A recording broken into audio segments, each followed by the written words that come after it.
Hello, hello, hello, hello. I'm Dave, I'm Dev. and this is continuing SFO commentary. And right now we are on to episode 2, Furry Curry, and this is a wonderful shot of our once proud and noble hometown. Which is now just dead. How could I ever say those words with this dump? Anyways, this is a somewhat exact. It's exact frame for frame as you could get. as you can get of the opening to Furry Curry. The opening scene. And I mean, hometown has a bridge. And we had a girl. Girl is, in fact, a relative of one of our crew members. Yeah. I like how the bridge says die. Die! No, I didn't. I don't think anyone's actually died from that bridge. You still weren't involved at that No, point. so this is mostly going to be you talking about how you feel about this bit. It was a lot of fun doing all that opening scene, especially. It was a little bit on the awkward side. I remember Tori telling me later she didn't like walking through town in that skirt. Yeah, yeah. It's actually Deb's cousin. Well, she wouldn't mind now, but she didn't like it then. No, she was quite a bit younger and Yeah. a little bit more modest. So, anyways, now Furry Curry at the time Was one of your I think it's still one of your most hated reviews. It is, and I understand why. The sad thing is, I personally, I kind of like the show. Well, here's the thing: we dropped the ball. I mean, I didn't because I wasn't part of it. No, yet, but like you know the what, show it was- dropped the ball. You know that It was a bad review. I hate to say. It was probably our worst review. I hate to point fingers. It's more camera lady than me. A lot more. Who hated the show? She really didn't. She didn't identify with it the way I did.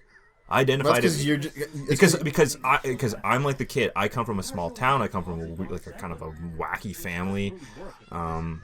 You're a straight white male who no longer has any privilege in our society, so you're kind of like listless and trying to find your way through adolescence. That's what it's talking about. Yeah, pretty much is that sort of apathy.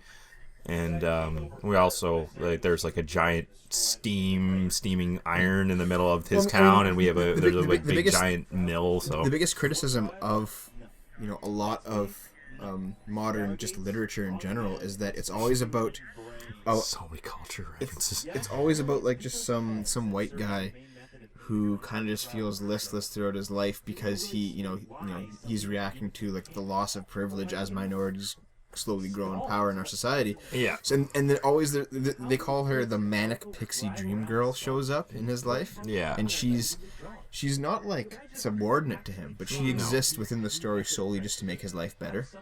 Oh my god! This was down. Oh yeah, this is down my parents' street. Yeah. This was probably just as fun, if not more fun, than the opening itself. Just because you see me, this is so nerd. It's such a nerd thing to do. You come out just to bash this guy in the face, which was another cousin. I still have the guitar, actually. Yeah, do you? It still works. Does it? Yeah, I'm actually going to be bringing it back with me so I can play it, because my other guitar needs repairs. Which is funny, because this thing looked like it got a serious beating. Yep. Smash! Right in the face. That kid was such a good sport. Yeah. Especially we had him lying there in the street. Where's the thing? Like we put fake blood on his face and never used the shot. We? Yeah. We put fake blood on his face and never actually used the shot. So like, and like, your parents wouldn't let him go into your house and wash up, so you had to like walk back to his place, walk through town with fake blood on his face. Like I said, wacky family. Really kind of not pretty. But where I was going with it was that, the manic pixie dream girl is not subordinate to him traditionally, but only exists. Sorry, you can see all the all the food, derpy food on the table, jolt and the nos. Anyways, okay, so the girl's not submissive. She's there in the context of creating a dynamic. Yeah, only to make him feel better about his life and to like be like, come with me, I'll take you on this magical adventure. And like that is basically what this show is. The alien girl shows up and just fucks with his life, and like that's probably the biggest criticism that I could think of this show is that it's, it basically exists to make straight white guys feel good. or Japanese guys. because it is But Japanese. like Japanese in Japan is like saying white here. Yeah. Like they have The power. majority. Yeah. They have social power over there, like we have it here. So you know. Yeah. But no. I just remember like a lot of people saying that this review was just very bad, not because we gave the show a bad grade or that it didn't deserve it even in some ways, but because we just did a poor job of reviewing it. We like nitpicks for the sake of nitpicks, complaints It's true. just for the sake it's of making true. complaints. There wasn't enough justification behind a lot of their points. Yeah. This is why I think we should actually come back to this one someday and like do like FLCL again. Yeah. And like do like a real review. Like a legitimate straight review of it rather than just because that's another thing that was a big point of contention, and it's a big bone that happened the first season was just the fact that it seemed like we were sensationalizing a lot. Yeah. We weren't making we were trying to do some valid points, but a lot of times it was like trolling. Yeah. It really was. Which is fine. Trolling's fine, but like you gotta more. I think it's more the fact of in the first season and the fact that this was like 08 or whatever. Mm-hmm. We were still just kind of rolling with like what other reviewers had done. 09. Well, we were still rolling with what other reviewers were doing at the time. You know? The first season is more of just SFO trying to become its own thing and break away from what is the nerd for anime. Yeah, like all those babies. I love. See, this is the kind of stuff like I miss this stuff. There's still a little bit of this sometimes. Yeah, I know. Sometimes it really works. It got a lot more laughs, I think. Mm-hmm. That's why I think the views were pretty. Like it's still decent. We still got a few thousand. So. Yeah. But no. I guess the thing to say, the thing to say is like, back in those days when we were just starting out. Yeah. We were basically rolling with what we knew worked, and which is just the generic internet reviewer formula. Mm-hmm. And then like later on, like in the second season, we sort of discovered our own niche of how we should be doing these videos. Yeah, you know? It was especially after we went through that incredible amount of drudgery with the start of the second season that we really got our own footing. Yeah. Well, NHK helped with that, I think. You know? That's exactly what I mean. Yeah. The drudgery. Mm-hmm. It was the more of that kind of constant conflict and struggle you get just to get one product out, and you know it really molded us. Mm-hmm. It really did. Yeah, I agree. So some of these shots here that you we're just using Evangelion without any no explanation. Just I'm Shinji. No. Some of the actual film shots in this were they filmed the same day as Chobits or like the next weekend? No. It was more spaced out than that. Yeah, it was over a few weekends. Now I think of it. Yeah, I guess. Yeah. Because I mean, it's a different angle. Mm-hmm. Like you were like leaning on like your feet that up. That was another thing. Like this here, yeah. I don't know. You had your feet up, and you know there was stuff on there's the anime figurine from Haru. No, what is it? Oh fuck. Haruhi. Yeah, Haruhi. Yeah. It's fine. And like all the food and stuff, and you're just kind of lying there, just like yep, it's props. It'll automatically go. Don't worry about it. Yeah, see. Yeah, it was one of those things where we wanted to switch it up every time to create have like a different angle. Yeah, we didn't want to we didn't want to have it get too stale. Oh, and it's kind of like this show in itself. Mm-hmm. For Ikari, just it always want to switch things up, and I think especially for this episode itself, we wanted to do that. We wanted to have constant different angles. Mm-hmm. We wanted to have we have adaptation, but we also wanted to have those references everywhere. It still seems like a good idea. You just don't have room right now. Like the green room is like its own giant room that we can't really film too many anime reviews in. Which actually we can. The thing is we haven't really discussed how to utilize the green screen in its own way, like for backgrounds.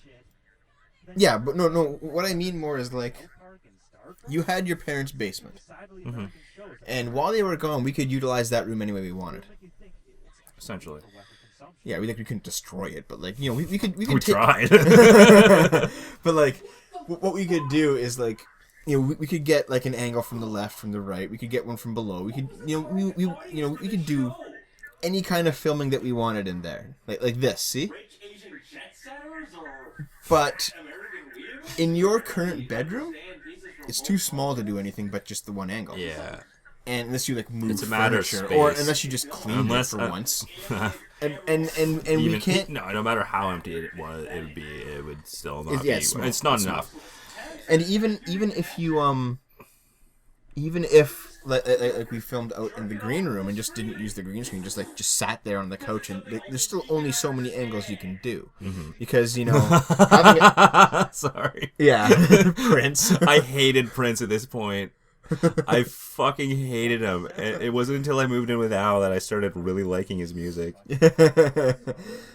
but yeah, like, you know, since we're not actually utilizing the green screen and we can't hang anything on it, like, yeah, you know, the room is almost too big for a review show, if you know what I mean. You know, like you can't have the couch up against the wall and hang up pictures. It's a green background. Yeah, it doesn't. It works. It works. We don't have a middle ground, unfortunately. Yeah. Like just as an example, like Al's room would work pretty good, I think. Like just hypothetically, if Al was just not in the picture. Are you thinking what I'm thinking? No, Kill Alan. No, but like his room is like the size of a living room, basically. It's like the size of a cozy living room. His bedroom. It's bigger. And like if you like hung stuff on one wall, you know, set up like a couch properly, you could very easily do a review show in that room. Okay. All right. We're getting into semantics here, man. Yeah. But no, just what I mean is like this. I don't think we could do this setting anymore. No. We need it. We need a house. We need a legitimate. We need no. You know what we need? Wood paneling. No, we're not getting wood.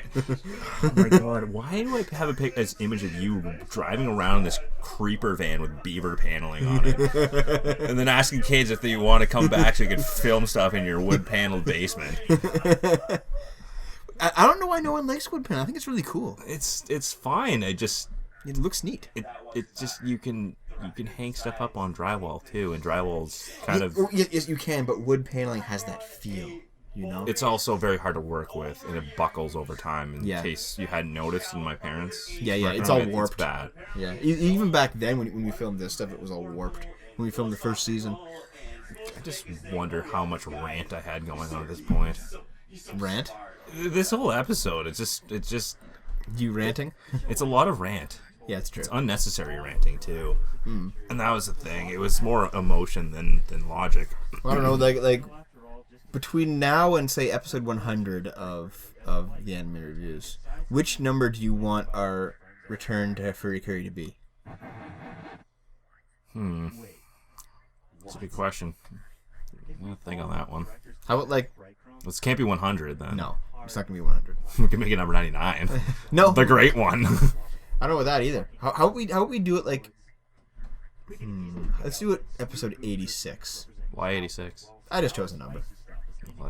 There you go, episode 86. Oh, that's because it's the year you're born. No, actually, I wasn't thinking that at all. I just chose a number. Well, that's the case. We'll have to make it 88. It's 88 miles per hour. It'll be somewhere. Yeah, somewhere in the 80s. The best years. I mean, I still don't mind giving it a negative review because this show has a lot of flaws, but we should do it correctly. I think we should give it a fair review. We should do it correctly. We shouldn't just be like, oh, gonna do the AVGNs for the animes. Yeah. That's Make angry faces. That's bad. Say shitload of fuck. Shitload of fuck and all shit and like just, yeah. Have like a 2-minute long opening of a dude like showing off his console collection, and then the fucking thing starts and it says, "This game is a shitload of fuck." It sounds like someone's already done that. I'm the irate video game dude. Oh, okay. Sounds good. Anyways, okay, this has been Furry Curry. We've gone on, and now we're going to GTO next. Yeah, we're gonna do the all of them in order. See you later.